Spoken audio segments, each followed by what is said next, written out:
Hey guys, welcome to another video lesson with me. Today we're going to learn some vocabulary with Tom Bilyeu and Mikhaila Peterson. All the words will be in the description with plenty of example sentences. So I also hope you get a chance to review that part of the lesson. Let's get into it and learn some words. So I look at you and I could be totally delusional. I don't know you well, but I look at you and I could be totally delusional. Delusional is an adjective that describes someone who has beliefs, viewpoints that contradict reality in a big way. Now, Tom is being modest. He doesn't want to be presumptuous. He doesn't want to be rude. He doesn't want to make any false assumptions. So he uses that word there. when I look at you, it seems like a lot of thought goes into the decisions that you make. And so as you approached marrying Andre, given the sort of complexities of having a child, did that weigh in the decision? Did that weigh in the decision? Did that factor into the decision-making process? Weigh is the verb for weight. Did that weigh in? Were you more prone to marry him because he was the father Were you more prone? Did you have a tendency to take that action because of blah, blah, blah?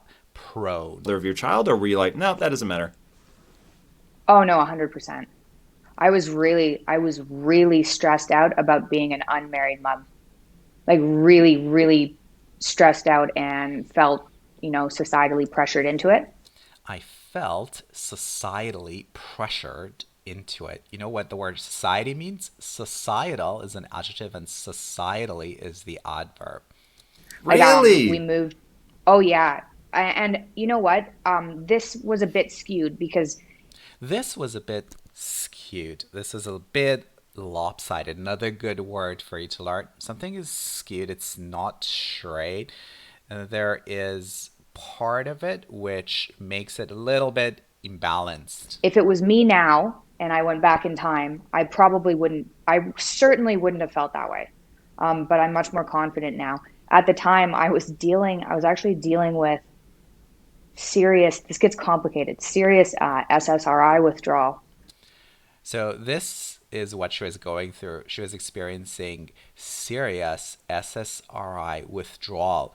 These are the symptoms that she was experiencing because she had stopped taking antidepressant medication. So my anxiety was ridiculous. So I was thinking about a whole bunch of things that I shouldn't have been concerned about. And that most certainly influenced my decision making at the time. Because you had an impending sense of doom? Because you had an impending sense of doom and gloom. Usually we use those words together when everything looks so dark and bleak. The future doesn't look bright at all. Yeah, because I had an impending sense of doom for about, a year and a half, 2 years after I stopped taking SSRIs. That is super interesting. So now you guys have obviously navigated those waters. You've been together for years.